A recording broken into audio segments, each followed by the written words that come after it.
Hey guys, welcome back हो गया है चैनल पर। बात करेंगे हम सबा इब्राहिम के व्लॉग के बारे में। अच्छा जी, इस कमेंट के बारे में बात करेंगे। कितना पॉजिटिव व्लॉग होता है आपकी फैमिली का, पता नहीं इसमें भी लोग नेगेटिविटी कैसे ढूंढ लेते हैं। अल्लाह पाक आप लोगों को हमेशा खुश रखे और एक साथ रखे, आमीन। बात ना नेगेटिविटी की नहीं है कि नेगेटिविटी ढूंढनी है या ये सारी चीज़ें। बात है कि व्लॉग्स के अंदर ये जो झोल है, जो लोगों को पहले समझ नहीं आता था, ये व्लॉगिंग देखने के बाद ना कितने सारे ऐसे लोग हैं जो इस ज़िंदगी की तमन्ना करते थे, जिनको लगता था यार नहीं, ऐसी ज़िंदगी होनी चाहिए, हस्बैंड वाइफ ऐसे होते हैं, ऐसी ज़िंदगी होती है, सास बहू के इशूज़, बहुत सारी चीज़ें। देखो, आई नो आपको इंस्पायर्ड नहीं होना चाहिए किसी भी चीज़ों से। लोग गलत करते हैं, अगर आप किसी से इंस्पायर्ड हो रहे हो बिल्कुल गलत होता है, लेकिन रियलिटी पता होनी चाहिए कि व्लॉगिंग की भी, व्लॉगर्स की ज़िंदगियाँ भी कहीं ना कहीं झोल हैं। उनकी ज़िंदगी में बहुत कुछ झूठ है, फेक है, मतलब डिलुलु दुनिया नहीं है। एक होता है कि एक फिल्मी कैरेक्टर होता है ना, उसको लोग देखकर उससे भी काफ़ी कुछ अजीब सीख रहे होते हैं, बट फिर भी एक दिमाग में थॉट होता है कि यार ये जो कैरेक्टर है ना, ये झूठ है, ये फर्जी है। लेकिन डेली व्लॉगर्स को देखकर आपके दिमाग में ये नहीं आता, आपको लगता है कि नहीं ये सच है। अब आपको पता है कितने टाइम पहले बहुत सारे लोगों ने इस चीज़ को पॉइंट आउट किया है। एक लोग, चलो कोई एक बंदा झूठ बोलेगा, कितनी बार ये पॉइंट आउट हुआ जब दीपिका कक्कर अपना एक सेलिब्रिटी वाला रूप दिखा रही थी और उसके बाद वो एक नॉर्मल बहू वाला रूप दिखा रही थी, जहाँ पर वो सारा काम खुद करती हुई दिखती थी। उस चीज़ को लेकर कितने ज़्यादा लोगों को परेशानियाँ हुई हैं, बातें सुनी हैं लोगों ने कि भाई देखो, उसको देखो, उससे सीखो कुछ। जब हकीकत सामने आई, क्या हकीकत सामने आई कि बैक पर कोई है जो उसकी हेल्प करता है। बात ये है, पॉजिटिव दिखाना इट्स ओके, अच्छी बात है कि आप पॉजिटिविटी दिखा रहे हो, बट उस पॉजिटिविटी में फेकपन दिखाना, झूठ बोलना, आपके रिश्ते बिल्कुल ठीक नहीं है उसके बाद भी रिश्तों का ज्ञान देना, दूसरों को नीचा दिखाना, ये कैसे जो है वो पॉसिबल हो सकता है और ये कैसे पॉजिटिव हो सकता है। और मैं अगेन ये बात कह रही हूँ कि सिर्फ ये एक व्लॉगर्स नहीं हैं जो प्रॉब्लमेटिक हैं, जो झूठ दिखाते हैं, जो फेक करते हैं, और भी बहुत सारे व्लॉगर्स हैं जो तकरीबन अपनी रियल ज़िंदगियों में ऐसे नहीं हैं, वैसे बनने की प्रिटेंड करते हैं। और देखो, काफ़ी बार तो हम बेनिफिट ऑफ डाउट उनको भी दे देते हैं कि हाँ यार, होता है नॉर्मल ज़िंदगी में, इंसान अपने रिश्तों के साथ धोखाधड़ी करता है। धोखाधड़ी इन द सेंस कि हाँ, उसके दिल में कुछ और होता है और सामने वो कुछ और दिखा रहा होता है। हम में से बहुत सारे लोग ऐसी ज़िंदगी जी रहे हैं, ये हमें पता है इस बात का, इसमें कोई दो राय नहीं है, कोई इसमें नहीं है। अगर उनकी फेक चीज़ों को पॉइंट आउट करने को लोगों को नेगेटिविटी लगती है तो क्या बोल सकते हैं, यानी उन्हीं के व्लॉग से हम सारी चीज़ें निकालते हैं, उनके व्लॉग से हटकर कुछ भी नहीं है एक्स्ट्रा। उन्हीं के अल्फाजों के इधर उधर जो ये लोग करते हैं वो चीज़, मतलब कि एक तरफ ये लोग अनहेल्दी चीज़ों को प्रमोट कर रहे हैं कि आपका वेट जितना भी बढ़े इट्स ओके, आपकी शादी हो गई है, मतलब इस किस्म की अगर वो मानसिकता लोगों में डाल रहे हैं वो ओके है। और अगर हम उसको कह रहे हैं कि नहीं ये गलत है, ये चीज़ नहीं होनी चाहिए, आप इतने बड़े प्लेटफॉर्म पर हो, आपके पास इतनी बड़ी ऑडियंस है, आपको इस तरीके से नहीं करना चाहिए, तो वहाँ पर हम नेगेटिविटी देख रहे हैं। हाँ, मैं खुद इस बात से एग्री करती हूँ कि सिर्फ यही एक व्लॉगर प्रॉब्लमैटिक नहीं है। कल ना मैंने रेडिट पर एक पोस्ट पढ़ी जिनमें इनको क्रिमिनल कहा जा रहा है। क्रिमिनल किस उस पे कहा जा रहा है मुझे नहीं समझ में आ रहा। मतलब इन्होंने ऐसी क्या एक्टिविटी की है जिसमें वो क्रिमिनल एक्टिविटी में ये लोग शामिल हो जाते हैं। मतलब मुझे नहीं ये चीज़ समझ में आई, क्योंकि क्रिमिनल अगर अरमान मलिक को कहा जा रहा हो तो भी समझ में आ रहा होता कि हाँ यार, उस पर चार्जेस वगैरह है, बट फिर भी वही बात हो जाती है, लोगों का कहना ये होता है कि अभी तक उस पर कुछ साबित नहीं हुआ है। लेकिन चलो फिर भी, बट इन पर ये क्रिमिनल की जो बात करी जा रही है कि क्रिमिनल है, ये किस वे से क्रिमिनल है। हाँ, व्लॉगिंग के अंदर झूठ दिखाना, extra marital affair criminal, criminal पने में तो नहीं आता ना कि आप क्रिमिनल हो जाते हो, आप पर चार्जेस हो जाते हैं उस चीज़ को लेकर। हाँ, मैं खुद हैरत में आई जब मैंने ये देखा कि इनको क्रिमिनल का टैग दिया गया, तो मुझे लगा कि क्रिमिनल का टैग क्यों दिया गया। मुझे ये चीज़ वाकई समझ में नहीं आई क्रिमिनल वाली। अब जो लोग इस रिव्यू करने को नेगेटिविटी कहते हैं, मुझे उनका समझ में इसलिए नहीं आता कि देखो, एक फ़िल्म आती है तो उस फ़िल्म के भी तो रिव्यू होते हैं, आप लोग उसको तो गलत नहीं कहते, वहाँ पे भी तो लोग अपनी पसंद बताते हैं ना कि हम अगर कोई चीज़ देख रहे हैं तो हमें वो चीज़ कैसी लग रही है, हमने उसको किस नज़रिए से देखा है क्या नहीं है, वो जो डायलॉग है वो हमें कैसा लगा, कैसा नहीं लगा। तो इसी तरीके से सेम इनका भी है, ये भी हमें एक चीज़ बेच रहे हैं, सेल कर रहे हैं यूट्यूब पर, तो हमें वो चीज़ कैसी लग रही है जस्ट हम अपने शब्दों में बता रहे हैं। हमें वो कितना फेक लग रहा है, कितना ज़्यादा झूठ लग रहा है, इन्हीं की बातों से ही ये लोग पकड़ाते हैं। जहाँ पर ये लोग एक तरफ एक्स्ट्रा मैरिटल अफेयर को एक्सेप्ट नहीं कर रहे, दूसरी तरफ इन्हीं के एयर्स के हिसाब से ये लोग एक्स्ट्रा मैरिटल अफेयर में रहे हैं। कौन बंदा जो है वो दोस्ती के अंदर शेर व शायरी के अंदर बात कर रहा होगा, गानों में बात करेगा आपकी, चलो जी मेल फ्रेंड। अब पहले तो लोग मेल फ्रेंड को भी नहीं मानते थे कि नहीं, मेल फ्रेंड होता ही नहीं है, वो कि लड़का और लड़की दोस्त ही नहीं होते, ये काफ़ी लोगों का मानना है। चलो जी, अब मान भी लिया कि दोस्त हैं वो। कौन से आप अपने मेल फ्रेंड्स हैं, आप एक शादीशुदा होने के बाद भी आप उससे गानों में बात करोगे और आप उसको दोस्ती का नाम दोगे, ये तो धोखा है ना, ये तो झूठ है। हमें भी पता है कि ये दोस्ती नहीं होती है, हम भी जानते हैं, इतना बेवकूफ़ तो कोई भी नहीं है, इतना अंधा तो कोई भी नहीं है। अच्छा जी, सबा इब्राहिम के ना 3 व्लॉग पड़े हुए रिव्यू करने को, एक भाई भाभी का वलीमा, दूसरा ससुराल में वेलकम और तीसरा जो है वो अभी आ चुका। तो वो जो वलीमे वाला व्लॉग है उसके अंदर तो ज़्यादातर लोगों ने ही इस बात को कंपेयर किया है कि आपकी शादी में और आपके बड़े पापा की शादी में कितना ज़्यादा डिफरेंस है, कि ये चीज़ तो है कि पैसा जो है वो क्लास नहीं खरीद सकता, कितना ज़्यादा डिसेंट तरीके से वलीमा किया है और कितना ज़्यादा प्यारा लग रहा है। ये चीज़ शादी वाले दिन से ही लोग कह रहे थे कि भाई देखो कितना ज़्यादा फ़र्क है, क्योंकि सबा की शादी जिस तरीके से मतलब हुई है, जिस तरीके से उसकी शादी के अंदर मेस्टअप हुए हैं, आई नो शादी में ना देखो ऊपर हो जाना, खाना थोड़ा सा कम हो जाना, ये हो जाता है और ये शर्म की बात होती ही है, बट लेकिन देखो किसी को भी पता नहीं होता। अब कुछ लोग बोलते हैं यार खाना ज़्यादा नहीं बनाया, अब क्या हुआ उस दिन मेहमान ज़्यादा आ गए, क्या हुआ ऐसा किसी को नहीं पता। हाँ, खाना ऊपर नीचे हुआ, लेकिन जो उसका डेकोरेशन है, जो उसके कपड़े हैं, वो सब आपके हाथ में थे। ठीक है, खाने में हम बेनिफिट ऑफ डाउट ये बात का दे सकते हैं कि मेहमान ज़्यादा हो गए, आपको नहीं समझ में आया। खाना खिलाने का जिस तरीके से स्टाइल रहा, ठीक है, मौदहा का एक बहुत ही ये इन्होंने कल्चर अपनाया, लेकिन मौदहा के अंदर भी बहुत इज्जत से दिया जाता है। ये बहुत सारे लोगों का कहना था उस टाइम पर भी कि इज्जत से दिया जाता है, ऐसे खाना किसी को नहीं फेंका जाता। मैं बोलती हूँ चलो जी मौदहा का कल्चर रहा, लेकिन आप तो एक पढ़ी लिखी उधर से गए थे ना, तो आप उस कल्चर को थोड़ा सा चेंज कर देते, आप थोड़ा सा तमीज़ से खाना खिला देते। आपने जिस तरीके से खाना खिलाया है और उस टाइम पर जो बेइज्जती हुई है, उस टाइम पर कुछ इश्यूज़ भी हुए थे जिनकी न्यूज़ आई थी कि भाई इनके दरमियान बहुत सारा इश्यूज़ हुए हैं इन शादी की वजह से। तो ये शादी को कंपेयर किया जा रहा है सबा की शादी से। पूरा कमेंट सेक्शन अगर आप उठाओगे तो वो पूरा का पूरा कंपेयर हुआ पड़ा है कि सबा आपकी अपनी शादी देखो, आपके भाई ने एक रुपया नहीं खर्च किया है। मतलब रुपया ऐसा नहीं है कि रुपया खर्च नहीं किया, पैसे खर्च ज़रूर किए थे, लेकिन शायद वैसे नहीं किए थे जैसे लोग सोच रहे थे। क्योंकि जब उस टाइम पर ना मैं ये रिव्यू का काम नहीं करती थी, तब मैं इनको सिर्फ एज अ फ़ैन देखती थी। जब मैंने सबा की शादी का ना एक हाइप इन्होंने क्रिएट करके रखी थी, जैसे सबा के कपड़े देखे, सबा की शादी का कार्ड जिस तरीके से हाइप करके दिखाया था, सबा की शादी के इवेंट्स देखे, तो दिल ना अजीब हुआ। मैंने कहा यार ये इन चीज़ों की हाइप थी। यानी एज अ रिव्यूवर ना होते हुए भी, किसी को ना सुनते हुए भी, ना मैं कॉफ़ी भी सुनती थी, ना मैं कोई नेहा फैसी सुनती थी, मैं नहीं सुनती थी इनको, लेकिन मैंने ये कहा, मैंने कहा यार ऐसी शादी करते हैं यार, मतलब कि इससे ज़्यादा अच्छी शादी तो हमारे पास इतना पैसा ना होते हुए भी हम कर लेते हैं। क्योंकि इससे पहले ही भाई की शादी की थी, इससे पहले ही भतीजे का एंगेजमेंट हुई थी, तो इतने करोड़ों ना होते हुए भी सबने अपनी एफर्ट्स अपने ऊपर, कहते हैं ना कि अपनी औकात से बढ़कर लगाना एफर्ट, वो सब लगाई थी। तो हर कोई इसी तरीके से ही करता है। तो ये चीज़ देखने के बाद डिसअपॉइंट बहुत हुई थी और वही हुआ। अब जब बड़े पापा का देखा गया सबने कि किस तरीके से इनके घर में शादी हुई है, तो मतलब इनके घर के अंदर क्लास मायने रखती है।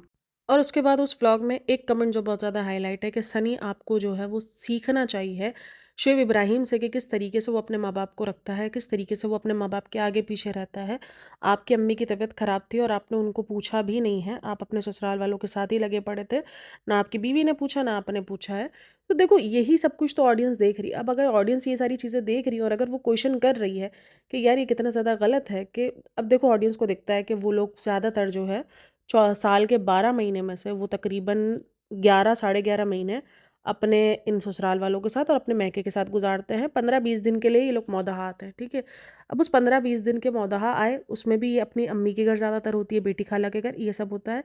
देन एक और चीज़ जो लोगों ने नोटिस की कि उसकी सास की तबीयत तक ठीक नहीं है, और उस पूरे दरमियान सबा सनी ने भी कोई किस्म की जो है वो फ़िक्र नहीं जताई। तो अगर ऑडियंस इस चीज़ को पॉइंट आउट कर रही है, तो क्या ऑडियंस नेगेटिव हो गई है? उसी व्लॉग में शुएब इब्राहिम अपने फ़ादर की इतनी केयर करता हुआ नज़र आ रहा है। देखो शुएब इब्राहिम भी ट्रोल होता है, क्योंकि वो अपने माँ-बाप को अलग-अलग रखता है, इसलिए वो भी ट्रोल होता है। बट फिर भी वो अपने फ़ादर का जितना करता है, वो भले वो अकेले रहते हैं, वो सब कुछ है, लेकिन जिस तरीके से भी उसने मतलब एक ख़्याल रखने वाली सिचुएशन होती है, वो सब कुछ किया। हाँ, वो शायद प्रेज़ेंट नहीं होता, वो एक कम्फ़र्ट ज़ोन नहीं दे पाता, लेकिन बाकी वो तबीयत के लिहाज से जैसे बीमारी की जो सारी चीज़ें होती हैं, वो जिस तरीके से वो पूरी कर रहा है, वो सबके सामने कि वो बंदा करता है ये सारी चीज़ें। अच्छा, अभी कानपुर में और हर जगह ठंड काफ़ी है और यहाँ पर ये बच्चे का बिल्कुल भी ख़्याल नहीं रख रहे हैं, ना सॉक्स वग़ैरह हो गया, ब्लैंकेट हो गया, टोपी हो गई, कि कान ढकने वाला हो गया, कि बच्चा है भाई ठंड है, उसकी पहली ठंडी है। या तो पहली ठंडी में तो हमेशा लोग कहते हैं कि भाई जहाँ पर फर्स्ट वाला काम करना चाहिए, वहाँ पर ये फर्स्ट वाले काम नहीं करेंगे, बेफजूल के थंबनेल और टाइटल में डालेंगे फर्स्ट फर्स्ट फर्स्ट। भाई ये फर्स्ट ठंडी है, बच्चे को बहुत ज़्यादा इफेक्ट पड़ेगा, वहाँ पर ये सारी चीज़ों की केयर नहीं करेंगे। उसके बाद जब वो बीमार पड़ जाएगा तो बोलेंगे नज़र लग गई, आप लोग दुआ करें। अरे बहन केयर करो, केयर होनी चाहिए। बच्चे की इतनी केयर के बाद भी बच्चे इतने बीमार पड़ जाते हैं। आपको सर्दी नहीं लग रही, लेकिन इवन रिजा भी कह रही थी कि आज मुझे बहुत ठंड लग रही है, तो वो तो बच्चा है यार, इतनी ज़्यादा केयरलेस नहीं होनी चाहिए बच्चे के मामले में। अच्छा जी, फिर उसके बाद वही शॉपिंग, खाना-पीना, मतलब कि भाई एक तो ये लोग मुंबई में होते हैं तब खाना नहीं रुकता है। शॉपिंग, मतलब एक चीज़ मैं नोटिस करती हूँ कि यार ये लोग नॉर्मली थकते भी नहीं हैं। ये व्लॉगर सारे, मतलब इतनी शॉपिंग, इतना बाहर का, बंदा एक टाइम बाद ना इरिटेशन में आ जाता है कि यार सुकून वाली लाइफ़ क्यों नहीं है हमारी ज़िंदगी में? इतना शॉपिंग, शॉपिंग, मतलब शॉपिंग इंसान का थेरेपी हो सकती है कुछ लोगों की। कुछ लोगों को लगता है कि शॉपिंग थेरेपी है। होगी कुछ लोगों की थेरेपी, बट इतना, मतलब सोचो, मोदाहा से आने से पहले इतनी शॉपिंग, मोदाहा में जाके शॉपिंग, कानपुर में शॉपिंग, मतलब जिस दिन इवेंट जाना है, जिस दिन इवेंट में जाना है, आपको तैयार होना है, हर एक चीज़, आप वहाँ शॉपिंग पे जा रहे हो। अगर पता है आपने एक चीज़ नोटिस की हो नहीं की हो, आप जब बाहर जाते हो शॉपिंग वगैरह पे, तो आपके बाल हो गए या आपका फेस हो गया, तो वो चीज़ें ना, मतलब धूल मट्टी की वजह से अजीब सी होनी शुरू हो जाती है। जब तक आप आके शावर ना लो तब तक आप फ्रेश नहीं होते हो। तो ये लोग कैसे ऐसे मज़े में रह सकते हैं कि मतलब जिस दिन इनको इवेंट जाना हो, मतलब अगर हमें कोई इवेंट हो हमारा, और अगर हमें इवेंट में जाना हो, तो हम उस दिन ट्राई करेंगे कि हमारा अगर मार्केट का काम अगर पोस्टपोन हो भी सकता है तो हम उसको कर दें, हम ना जाए। अगर जाना ज़रूरी भी हो तो भी हम ट्राई करेंगे कि नहीं यार, जिस दिन इवेंट हो उस दिन हम सिर्फ इवेंट पे फोकस करें, हम अपने आप को रेडी करें, नहाए धोएं, हम अच्छे से जो है वो अपने आप को रेडी करके जाए। ये कौन सा इनका तरीका है? मेरे को तो ये समझ में नहीं आ रहा था। भटकते रहते हैं पूरा दिन। अच्छा, एक और चीज़ जो है वो नोटिस की लोगों ने, वो मैंने कमेंट सेक्शन में नोटिस किया, पहले तो नोटिस भी नहीं किया था, कि जब ये लोग कैफ़े गए थे तब रिज़ा जो है वो क्रोज़ोन माँग रही थी और एक और कुछ चीज़ थी जो माँग रही थी, और उसको मना कर दिया कि नहीं, नहीं लेना, क्योंकि उसको खुद को नहीं खाना था। तो ये चीज़ लोगों ने काफ़ी नोटिस की कि उस बच्ची के साथ ऐसा किया है। तो मुझे एक चीज़ समझ में नहीं आती है, वो बच्ची नहीं है एक तो सबसे बढ़कर, और भाई उनके फ़ादर अच्छा खासा अर्निंग कर रहे हैं।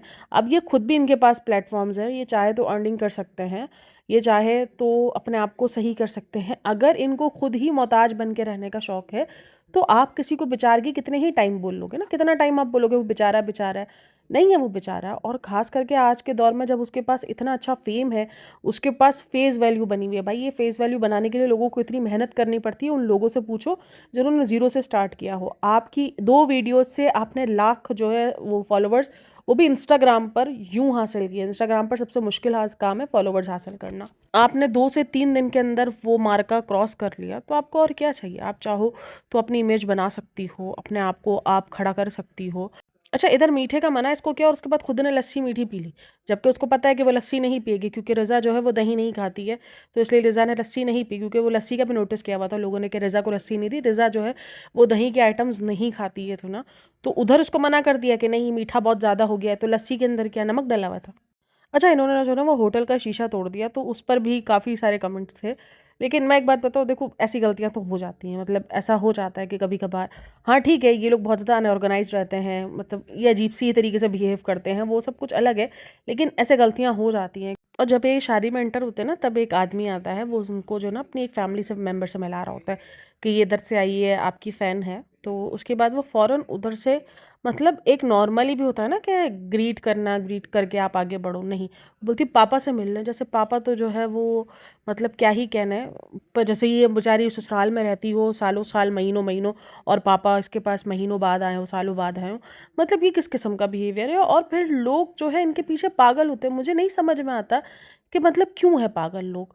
मतलब ऐसा क्या ही है जो आप अगर सेलिब्रिटी से मिलने के लिए अपनी इज्जत को बिल्कुल ख़त्म करके जाते हो? मैं सिर्फ इनकी बात नहीं कर रही हूँ, मैं उनकी बात कर रही हूँ कि कभी कभार अगर आपको सामने से भाव नहीं मिला, मतलब आप इतने सारे लोगों के सामने एक तरीके से जलील होके रह गए, तो क्यों जाना है? आप लोग क्यों इतना पीछे पागल हो? इट्स ओके, अगर आप किसी को देख रहे हो, मतलब क्या ही ऐसा हासिल कर लोगे? अगर आपने उससे मिल लिया, उसके साथ एक पिक्चर खिंचवा ली, क्या होगा?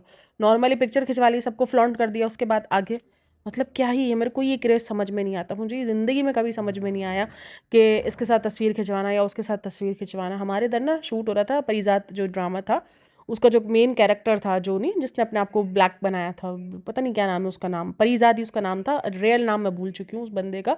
तो इसकी शूट ना यहीं हमारे डिफेंस में हो रही थी।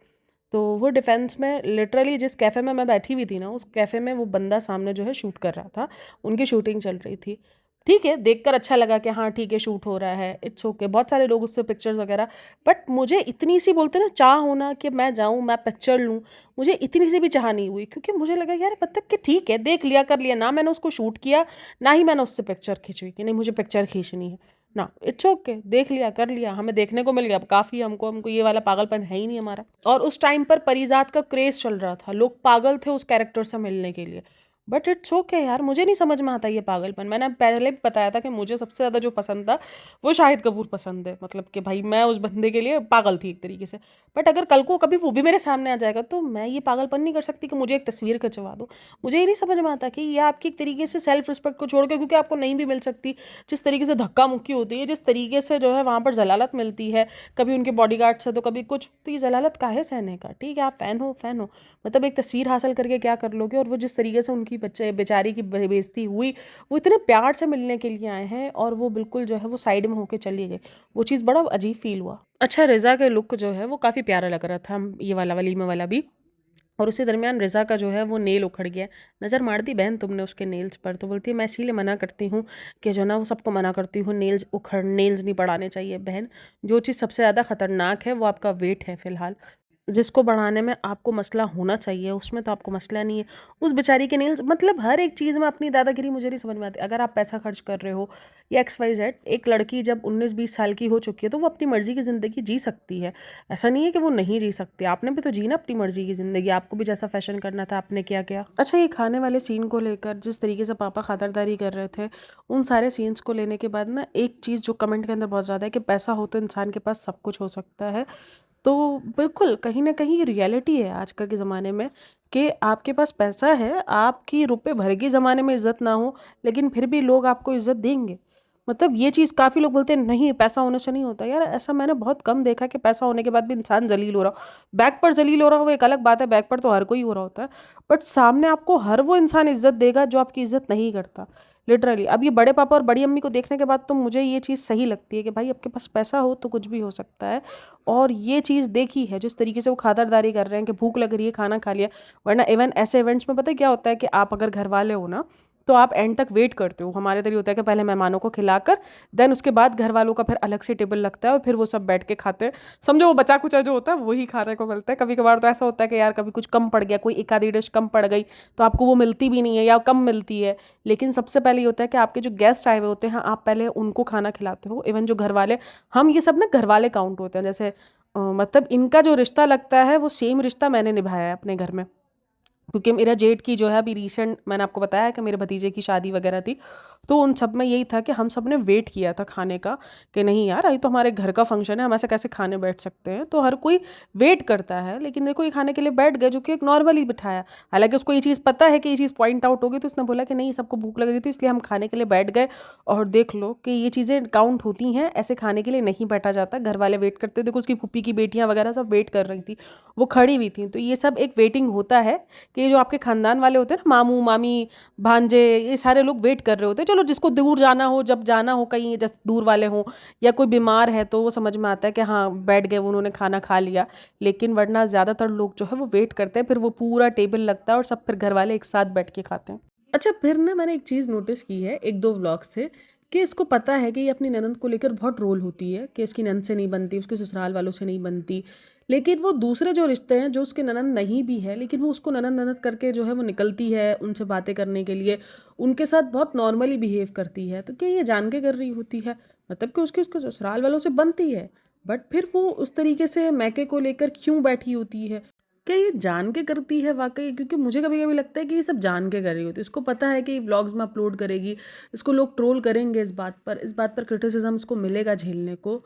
तो उसमें ये इग्नोरेंस करना कि इग्नोर ही कर देती है, ये जानकर वो सारी क्लिपिंग्स ऐड भी करती है जहाँ पर वो दिख रहा होता है कि वो अपने इन लॉज को अभी भी इग्नोर कर रही है, सालों बाद आई है फिर भी इग्नोर कर रही है। और मुझे खुद भी लगता है यार ये कैसे कंफर्ट जोन में रह सकती है ना। ठीक है, हो सकता है, मैंने बहुत बार कहा है कि देखो हाथी के दांत दिखाने के कुछ और खाने के कुछ और होते हैं, ठीक है ना। हो सकता है कि उसकी सास ससुर इतने ज़्यादा स्वीट ना हो जितना ज़्यादा वो दिख रहे हैं, हो सकता है वो सुनाते भी हों या कुछ ऐसा रहा हो उनका बिहेवियर। लेकिन वो भी ऑफ कैमरा है, ऑन कैमरा कुछ भी ऐसा नहीं हुआ, क्योंकि ऑन कैमरा तो उसकी सास बहुत स्वीट लगती है। सोचो इतने बुरे तरीके से उस दिन भी गिर गई थी चीज़ें, उसके बाद भी वो समेट रही हैं, वो समेटती हुई दिखती हैं, वो घर संभालती हुई दिखती हैं। अब देखो थोड़ा बहुत तो हर कोई करेगा, अब इतना टाइम बाद अगर वो जाएगी तो जज्बात जो है वो थोड़े से निकल आते हैं कि नहीं यार, वो थोड़ा सा गुस्सा दिख जाता है, वो सब कुछ है। लेकिन फिर भी इतना ज़्यादा बुरा नहीं दिखता जितना ज़्यादा मतलब दिखाने की ट्राई की जा रही है। तो ऑन कैमरा चीज़ें सब कुछ सॉर्ट आउट है, आपकी फैमिली बहुत अच्छे से आपके साथ पेश आ रही है। फिर भी आप उनको क्यों इतना इग्नोर कर रही हो, जबकि आप महीनों बाद आती हो। मतलब महीनों बाद इंसान आया तो अपनी मैकी की फैमिली को थोड़ा साइड कर सकता है ना, कि नहीं यार आप लोग देख लो, भले आप लोग चल मेरे साथ रहे हो, लेकिन मैं अपनी उस फैमिली को ज़्यादा टाइम दूंगी, क्योंकि मैं बहुत टाइम बाद जा रही हूँ। इंसान पहले से ये चीज़ बोल देता है कि नहीं, फिर आप भाई भाभी को देख लो, भाई भाभी आपकी रिस्पॉन्सिबिलिटी अगर उठा रहे तो इट्स ओके, आप लेकर आए हो, वरना बेटी खाला है और आपकी अम्मी भी ऐसा नहीं है कि कोई ऐसी बुरी सिचुएशन में है कि वो खुद को ना संभाल सकें। तो फिर आप अपनी फैमिली वाले के साथ टाइम देते हुए नजर आओ, वो चीज़ फील ही नहीं होती इसके व्लॉग्स में। खैर आप लोग इन सब में क्या कहना है मुझे लाजमी बताना। और बाकी मैं ना यहाँ पर एक पॉइंट ऑफ व्यू ऐड करना चाहूँगी इस बात को लेकर। लोगों को लगता है कि इनके पास पैसा बहुत है इसलिए लोग इनसे जलते हैं। देखो मैं अपना पर्सनल बताऊँ, जेलसी वाली कोई चीज़ नहीं होती, क्योंकि जिस इंसान को ये पता हो ना कि आप किसी सामने वाले इंसान से जलकर उसका कोई नुकसान नहीं करे, आप अपना ही नुकसान करोगे। कहते हैं हसद एक ऐसी आग है जिसमें बंदा खुद ही जलता है। तो हसद तो करने वाला सीन ही नहीं है। और लिटरली अगर आप किसी को इसलिए ट्रोल कर रहे हो या इसलिए क्रिटिसाइज कर रहे हो क्योंकि वो आपसे ज़्यादा फेमस है या उसके पास आपसे ज़्यादा पैसा है, तो मैं बोलती हूँ उससे ज़्यादा घटियापन तो कोई कर ही नहीं सकता है। बाकी प्रॉब्लमैटिक सिर्फ ये फैमिली नहीं है, मैं तो हर एक पॉडकास्ट में कहती हूँ ये एक फैमिली नहीं है, क्योंकि आप लोग सुनना चाहते हो इसलिए एक फैमिली को एक पर्टिकुलर उनके व्लॉग्स को लेके जो है वो बात होती है। तो खैर अगर आप लोगों को भी ये फैमिली इसलिए बुरी लगती है क्योंकि इनके पास पैसा है और या ये फेमस हो गए हैं, तो मुझे नहीं लगता ये चीज़ होनी चाहिए। हाँ, कुछ लोग ये बोल सकते हैं कि भाई इन लोगों ने ऐसा क्या किया है जिसकी वजह से ये इतने ज़्यादा फेमस हो गए हैं। तो ये बात तो किस्मत की होती है ना, आपको नहीं पता कि कोई इंसान। और रही बात फेमस होने की, तो देखो शुएब इब्राहिम और दीपिका ने अपने टाइम पर मेहनत ज़रूर की है। आप इस चीज़ को डिनाई नहीं कर सकते कि उन्होंने मेहनत नहीं की या उन्होंने अपना नाम नहीं बनाया। एक टीवी सीरियल में काम करना, चलो मिल उनको बहुत आसानी से गया, लेकिन वो एक नाम बनाना, दीपिका कक्कर ने वो नाम बनाया है अपना काम करके। तो उस बात में कोई दो राय नहीं है। जिस तरीके से भारती सिंह के व्लॉग्स कभी कभार प्रॉब्लमेटिक होते हैं, लेकिन भारती सिंह की जर्नी पे कोई सवाल नहीं उठा सकता, क्योंकि उस बंदी ने जर्नी अपनी की है, उसने अपनी मेहनत की है अपने हिस्से की। मुझे तो कभी कभार नेपोटिज्म सिस्टम पे भी जो हो रहा होता है, देखो ठीक है उनको शायद बेनिफिट मिल जाता है जो लोगों को, आम लोगों को नहीं मिल सकता, हम इस बात से बिल्कुल एग्री करते हैं, लेकिन मेहनत तो उनकी है ना। कितने सारे ऐसे नेपो किड हैं जो कि नहीं हो पाए फेमस, क्या उनको काम नहीं मिला, फिल्म मिली? क्योंकि मेन जो मनवाना है वो आपने अपने काम से ही मनवाना है। तो इनको भले फ़ायदा हुआ उस नेपो किड होने का, या नेपो उनके घर वाले हैं तो उसका एक स्क्रीन का टाइम या उनकी फेस वैल्यू उसके उनको फ़ायदा हुआ, बट एट द एंड मेहनत इसकी थी, तो लोगों ने उसको पसंद किया, लोगों ने उसको देखना चाहा। ठीक है भाई भाभी का फेस वैल्यू उसके पास थी, बट लेकिन बाद में उसने अपनी पहचान बनाई सबा के जहाँ से, तो वो किया है उसने। और इस चीज़ से जेलसी नहीं होनी चाहिए, किसी को भी नहीं होनी चाहिए। हाँ, आपको उसके कंटेंट प्रॉब्लमेटिक लगते हैं, इट्स ओके, वो टोटली आपकी चॉइस है। क्रिटिसिज्म करना है, कोई चीज़ आपको वैलिड नहीं लग रही, वो सब कुछ आपका अपना है, बट जेलसी किसी को भी नहीं होनी चाहिए। जेलसी जहाँ आ जाएगी वहाँ पर आप अपने आग में खुद ही जलोगे, मैं तो यही मानती हूँ। खैर अपना बहुत सारा ख्याल रखना। इसलिए जब कोई मुझे लिखता भी है ना जेलस हो तुम, तो मैं सबसे पहले ये बोलती भाई जेलसी नहीं है, लिटरली 1 रुपए की जेलसी नहीं है। जेलसी किस बात की यार, सबका अपना अपना नसीब होता है, जिसको जितना नसीब होता है उतना ही मिलता है। अपना बहुत सारा ख्याल रखना, मिलते हैं नेक्स्ट वीडियो में, तब तक के लिए टेक केयर, बाय बाय, अल्लाह हाफिज़।